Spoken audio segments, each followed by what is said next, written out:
Good afternoon to one and all gathered here. So I am Dr. V. Sudharshana Deepa, Assistant Professor and Head, Department of Biotechnology at National Institute of Technology, Andhra Pradesh. As you are aware of National Institute of Technology, Andhra Pradesh, it is a very new NIT. It is the 31st NIT, and it comprises of 8 departments. It is situated in the Tadepallikudam, West Godavari district. So we have departments such as biotechnology, chemical engineering, mechanical engineering, electronics and communication engineering, electrical engineering, civil engineering, computer science engineering, and we also have uh, School of Sciences also. So in this regard, we also run BTech programs, MTech programs, and PhD programs also. So our PhD full-time program is based upon the GATE score, where the students will be getting full institute fellowship. And this is the general introduction about the institute. And now I would like to introduce my topic of research of today's session. It is about the advancing personalized medicine, a systems biology approach. So previously, even I was doing research on traditional medicine. So my PhD topic was which was on phytochemistry, and this phytochemistry was all about taking a plant, and you take the extract of the plant. So whether it's a methanolic extract or ethanolic extract or water extract, whatever it is, then you check its phytochemical analysis qualitatively and quantitatively. And we will be seeing what are all the phytochemicals like alkaloids, terpenoids. So all these aspects. Then we go on to the next level of research, where which type of phytochemical plays an important role for that particular disease which we are going to explore about. So depending upon the disease, so we choose the cell line, in vitro cell line. Then we treat that cell line with the extract. Then we see the LD50 value. So what is the efficacy of the particular extract. Then we go on to the in vivo model. So based on the in vivo model, we go for the histopathology analysis of the in vivo model. And we used to see like what are the mostly we will be taking the histopathological pathology analysis of uh, kidney. Then we will take pancreas, then liver, spleen. All these aspects we will be taking. So depending upon the disease, we take the different pathology analysis. So here, this was the first level of research. Then the second level of research was uh, redirecting into the synergetic effect of the compounds present in the extract. So we were not able to predict which compound is influencing which type of action in that particular extract, and what is the activity which it is giving. Then further, what we did, we also merged bioinformatics, so molecular docking, all the in silico analysis and the in vitro, in vivo analysis. So we tried to make the conclusion by comparing all these aspects. So whether the in silico is having the same conclusion as what we are doing in the in vitro, in vivo. So this was the previous research which was going on. Then we directly extracted the compounds. So we subjected the extract towards this GCMS analysis and LCMS analysis. Then we explored different types of different types of biological molecules, and from that biological molecules, we started relating it to what are all the biological molecules which is related to the particular disease. Then again, we also explored about what are the metabolic pathways, what are all the metabolic pathways which it is going to influence. So these were all the what to say that these are all the chronological events which I can say, which led to this type of topic, which is advancing personalized medicine as system biological approach. So which means that each body is unique, each one is different. So which means that everyone cannot be prescribed the same type of medicine. So each one needs a personalized, customized medication. So that is the major thing which came into existence now. So actually, why is this? What is the background of this personalized medicine? Is so it is the shift from one size fits all to precision treatments, which means that, see, each one will be having their body, the body makeup will be different from each person. So apart from that, we should also have the previous treatment, as I already gave you as an introduction, that it was a generalized treatment approach. Then, because of the generalized treatment approach, everyone will be responding in a different way only. So they have a different, so they have genetic variation, they have metabolic variation, and the disease complexity also, it varies from person to person. Okay, so in that way, we this led to the topic called as personalized medicine. And this personalized medicine, what is a personalized medicine? So it tailors treatments based on the individual's genetic makeup, biomarkers, and disease pathways for more effective and safer outcomes. So this is the major meaning of what is called as personalized medicine. So how this personalized medicine is approached?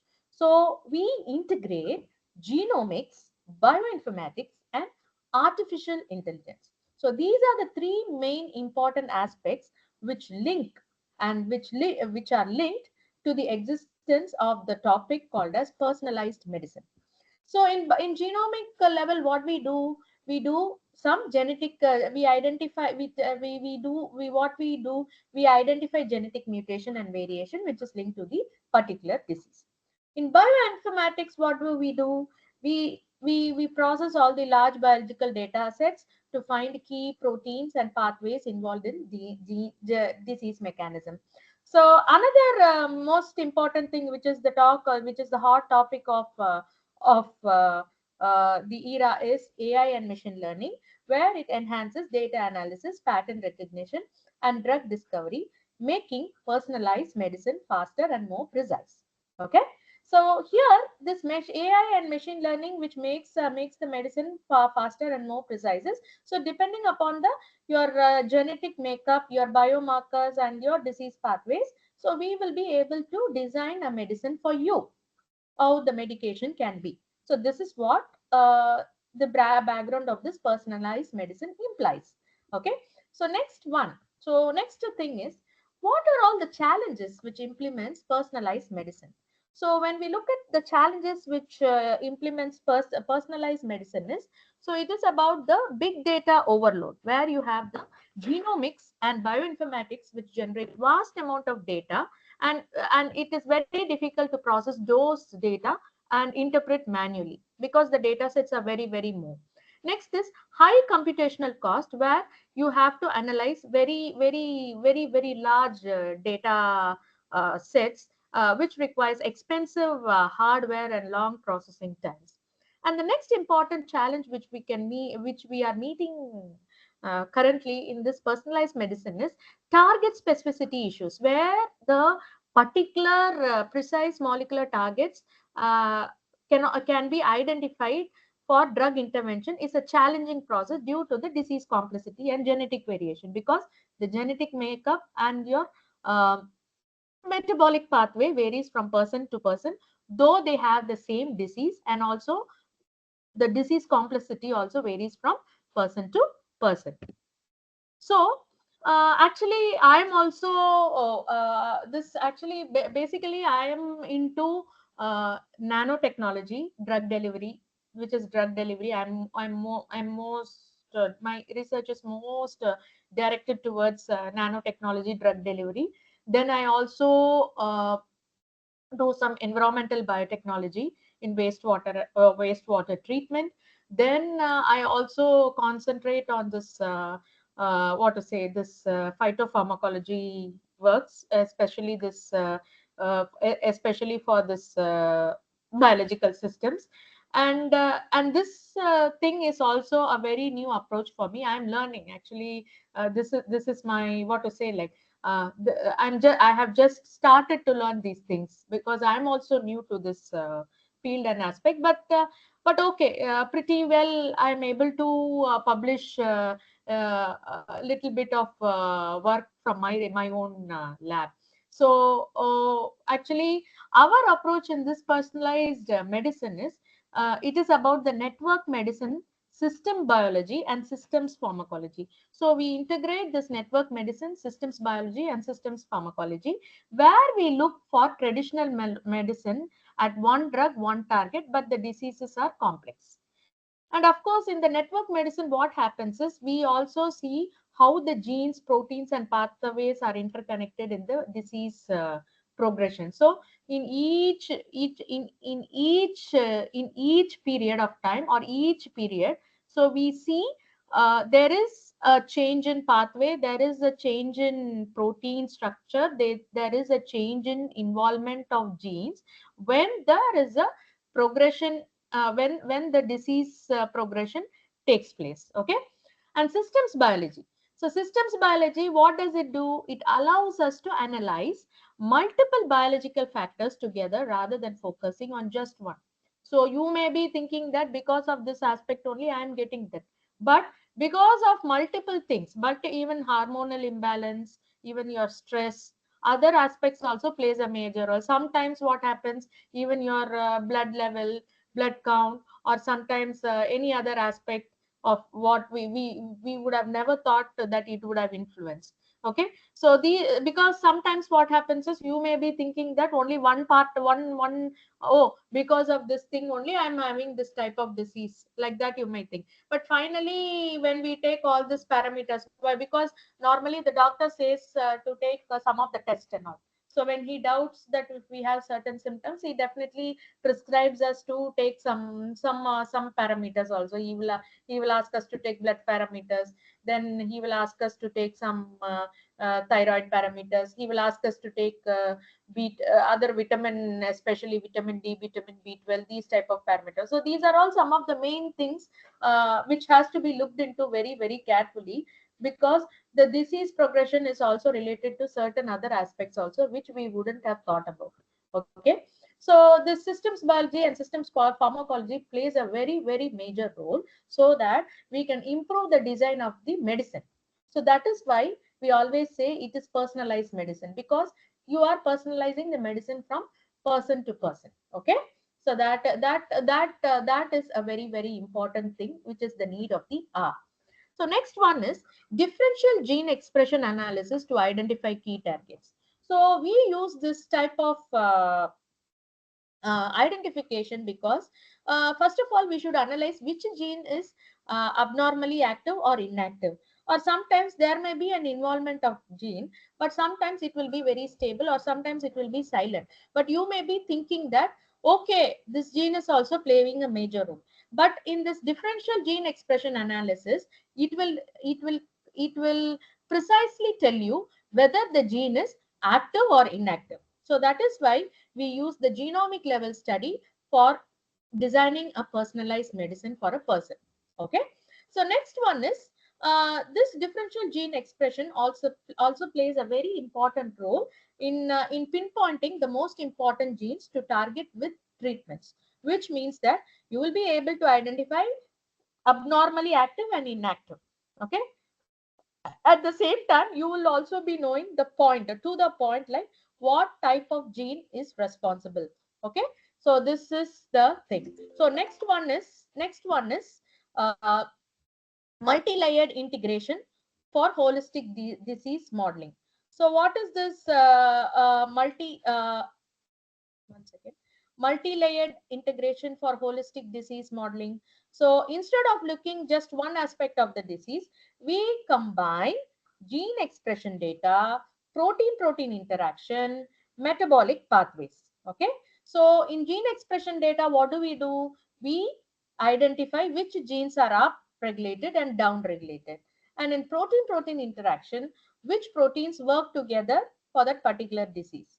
And metabolic pathway is about how does the disease affect the body body functions.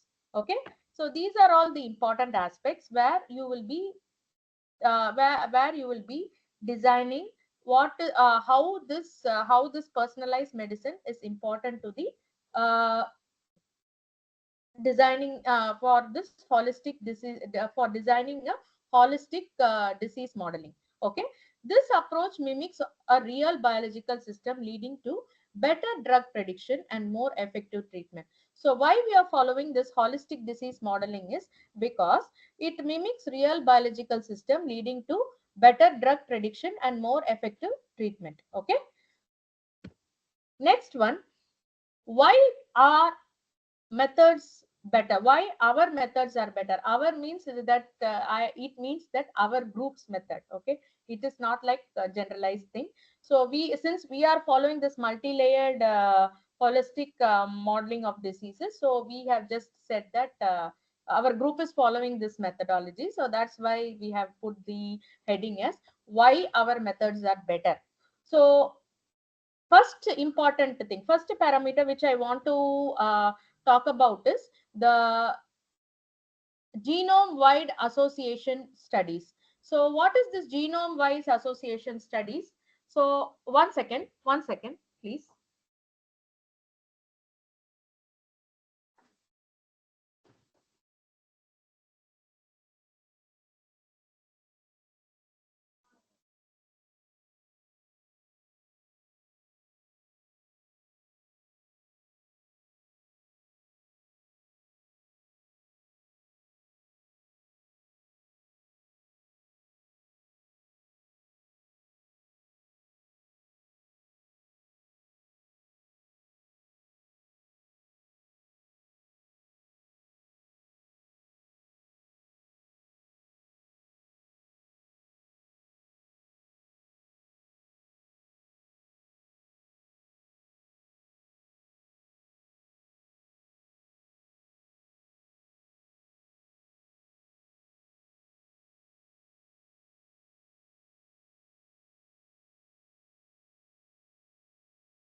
Sorry, I had a call, sorry.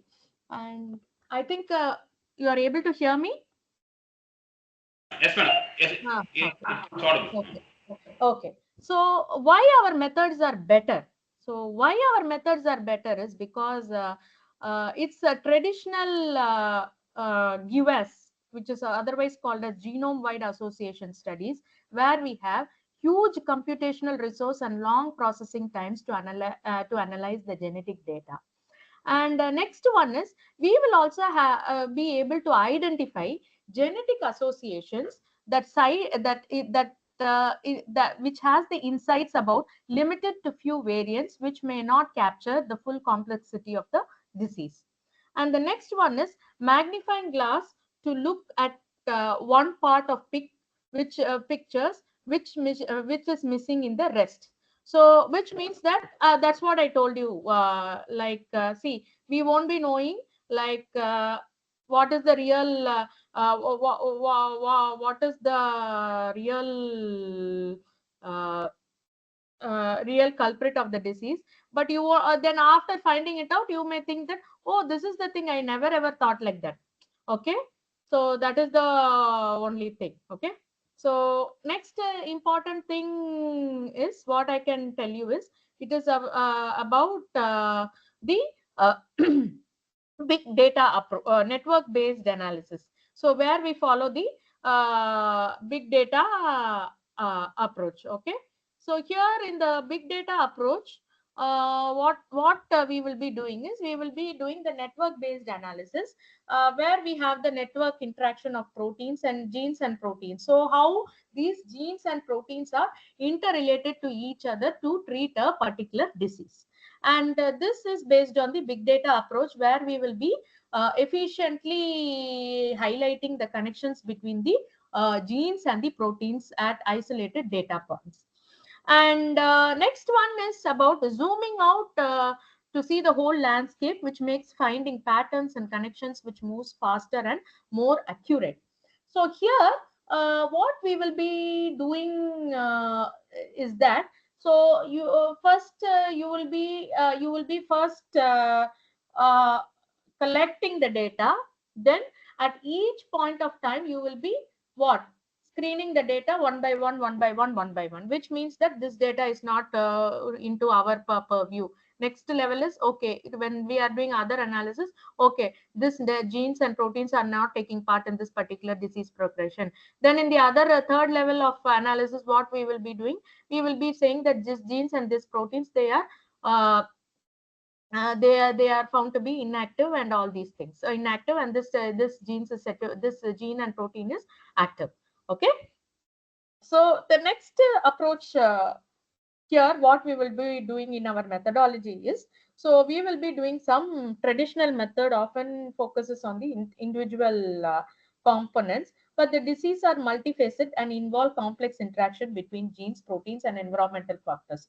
So here what I would like to say is, suppose, say for example, if we take diabetes, so diabetes, it is influenced by many other side diseases. So if a person is affected by diabetes, definitely he will be also be affected with the glaucoma, and sometimes he will be also having diabetic uh, neurotoxicity. He will be getting affected. Sometimes what happens, you will also be having some other type of hormonal imbalance also. Similarly, here we you in this systematic approach, we always see some faceted approach study here.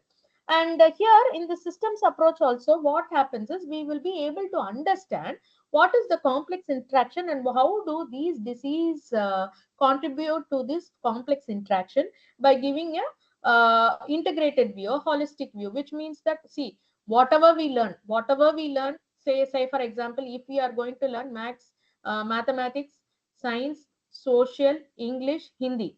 So if you are able to integrate everything in your learning by doing, definitely you will say that as a systematic approach, which means that you will be learning maths, English, Hindi, English, okay, all these subjects, but you have to integrate, you need some activity to integrate or to understand these concepts. So how you will do, you will be doing some activity about that, then only you will be learning all these things.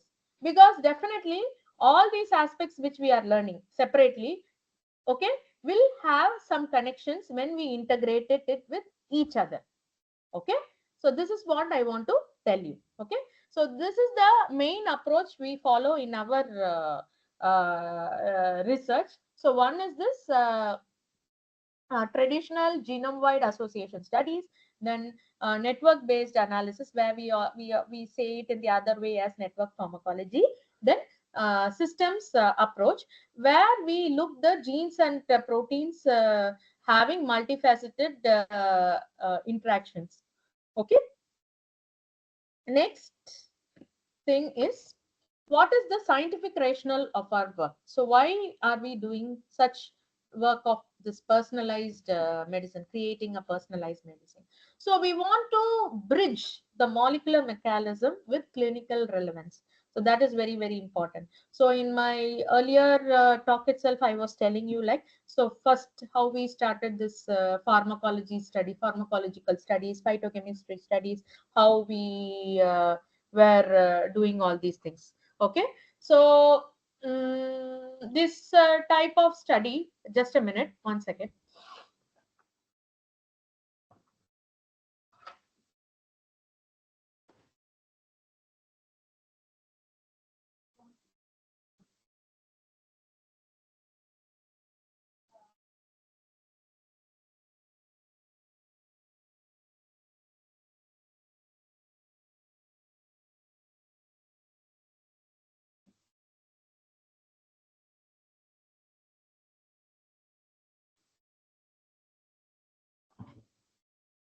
Actually, we have some problem in this network here. That's why I'm not able to sit continuously. 1 minute.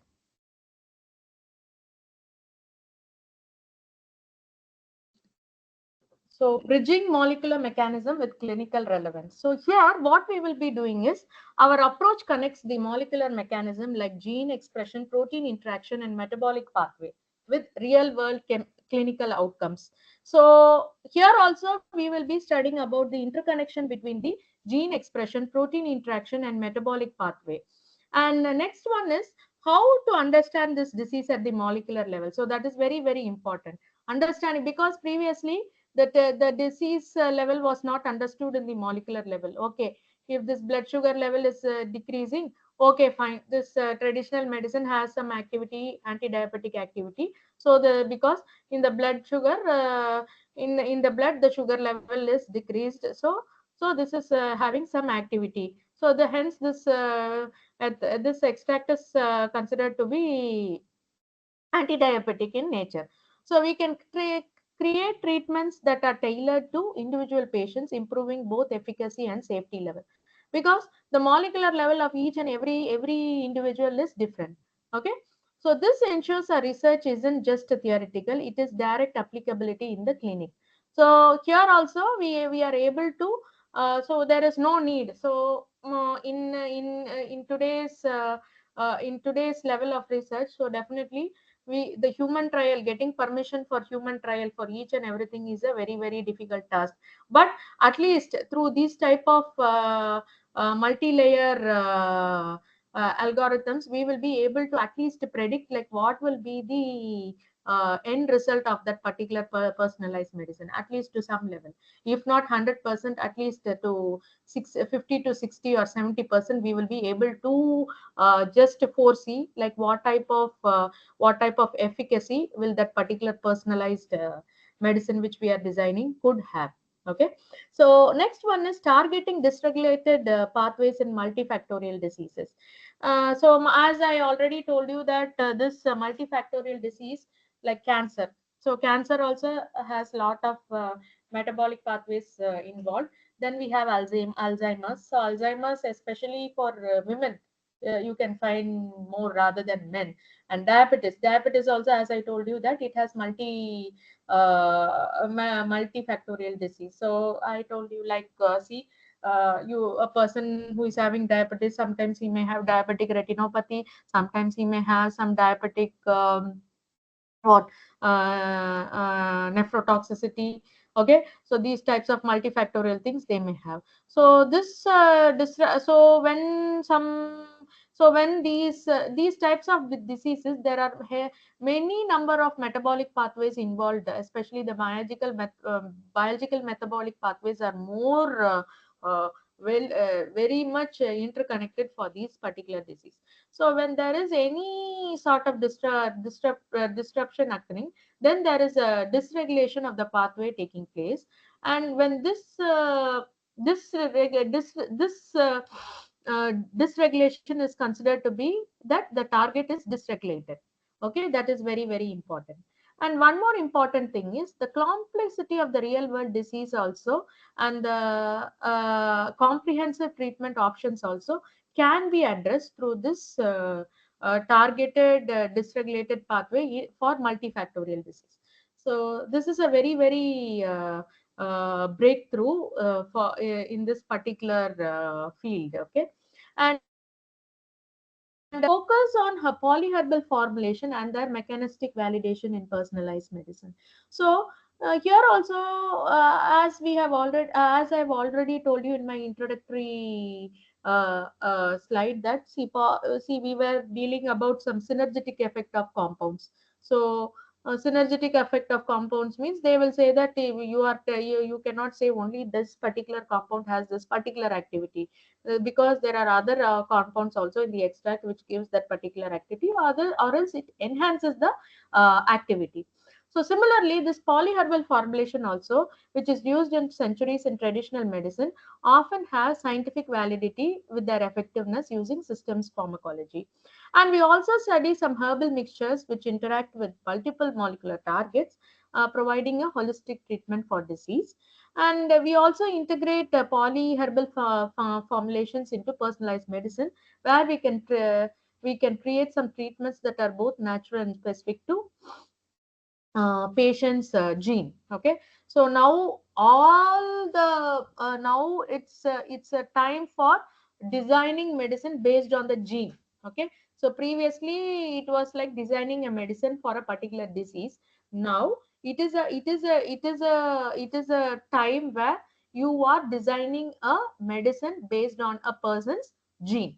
Okay, so these are all some of our important I mean, what I can say, some of our important domains. Okay, to come to a research concept of doing such a type of what to say, exploration in some diseases.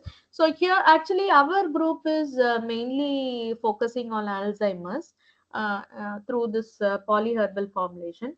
And as I told you that so this is this publication. So here afterwards I'm going to talk about only our publications. So here, so this was the publication where we are talking about. So it's a review article, so which investigates the molecular targets and pathways of polyherbal formulation for treating breast cancer and associated depression derived from traditional medicine. So when we did this system biological approach with network pharmacology aspects, so what we were able to come to know is, so this type of the breast cancer is also related to other depression associated genes also. So this is this one type of findings we were able to do in this network pharmacology analysis. So here what we did this, we selected 61 plant species, and out of that 3 plants were narrowed down. And after that from those 3 plants, the active ingredients, we were able to extract 71 active ingredients, where there were 168 associated molecular targets, like oral bioavailability, drug likeliness, and rules of 5. So based on these aspects, we were able to do some active ingredients screening. Then after the network pharmacology analysis, where we did this molecular target pathway, which involves the therapeutic effect of the herbal formulation, and we also for both the conditions. Okay. Then what we did validation of this poly herbal formulation, where we did some molecular docking, providing a theoretical and scientific basis for clinical use of polyherbal formulation for treating breast cancer and depression. So here what we came to know at the end is, so these two diseases are, this is not a disease, but these two conditions are interlinked. Previously we will say that breast cancer is a breast cancer. So what we will do, we will either go for surgery or chemotherapy. So drugs will be prescribed like that. But what is the real cause? So what are the other key genes which is influencing breast cancer is, through this network pharmacology analysis, we were able to come to a conclusion that depression is also one main important thing which was influencing the increase of this breast cancer in women.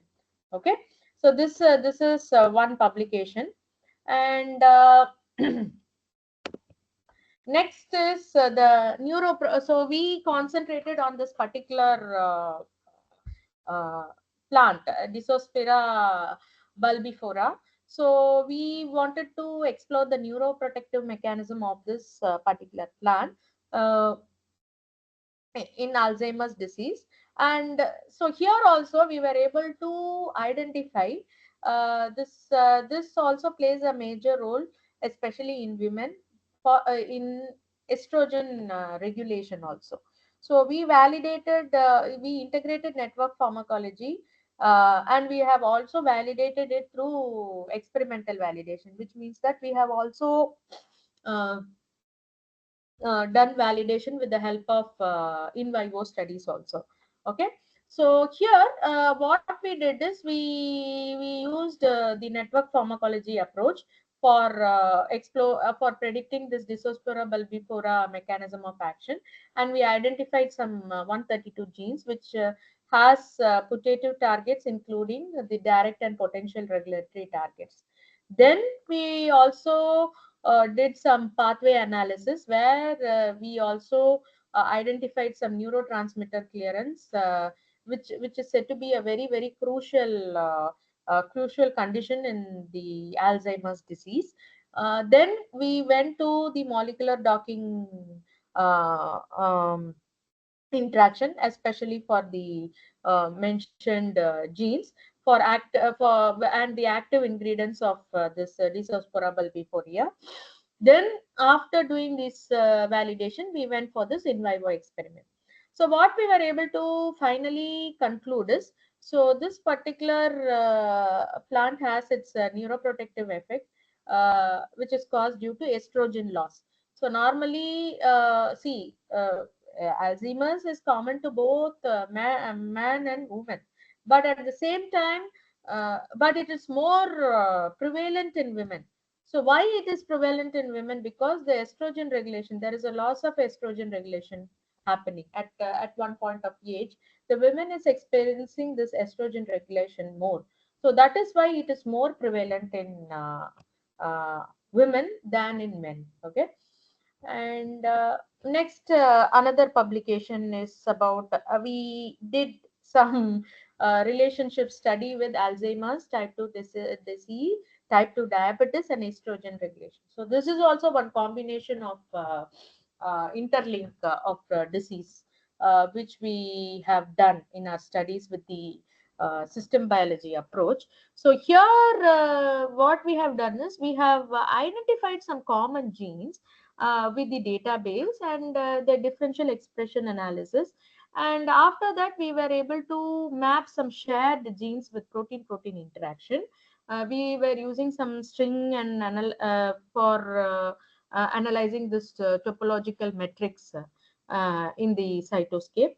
So these are, and one more important thing, what we were able to tell is, so we were able to integrate these these three type of condition, okay, which are interlinked: Alzheimer's, type 2 diabetes, and estrogen dysregulation.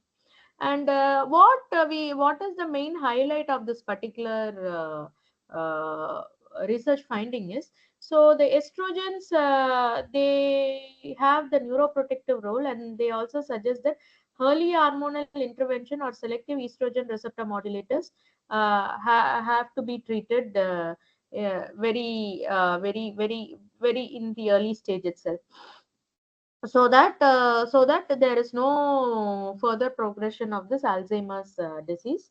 And see, because when we went through this type of finding, no, we will be able to at least predict, okay, this person is more prone to this particular disease. So definitely, if we are able to give some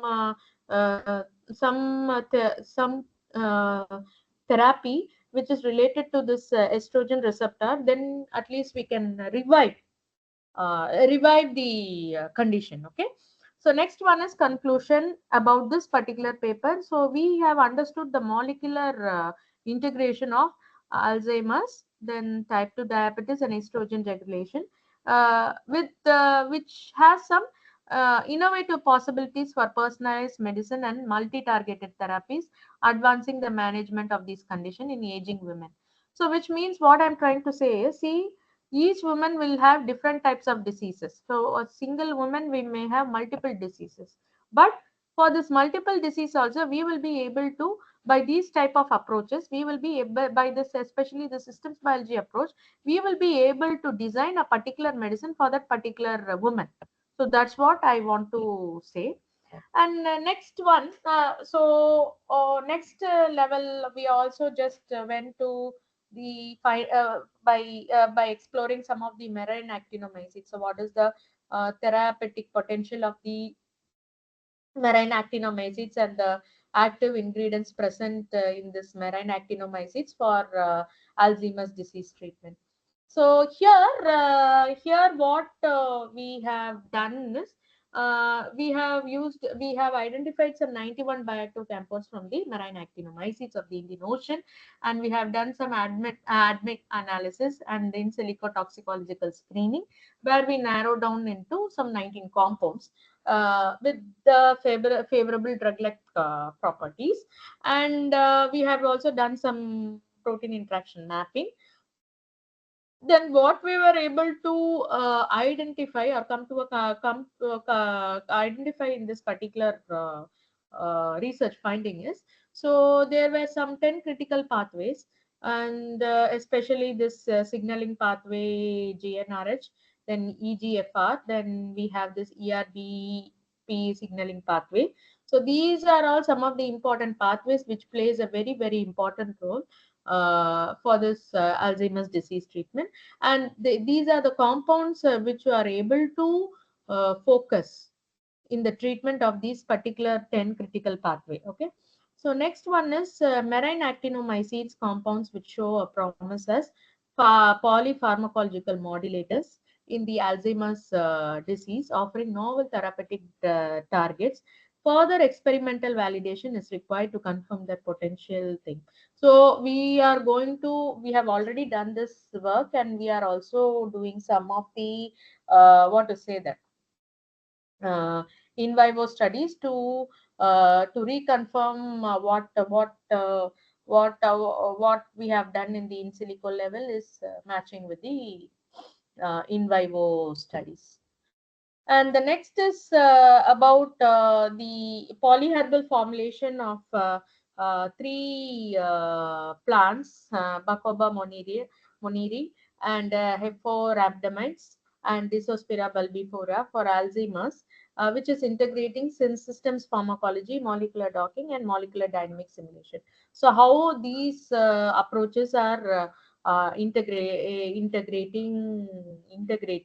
So here what we have done here is we have highlighted the principal compound, the disogenin.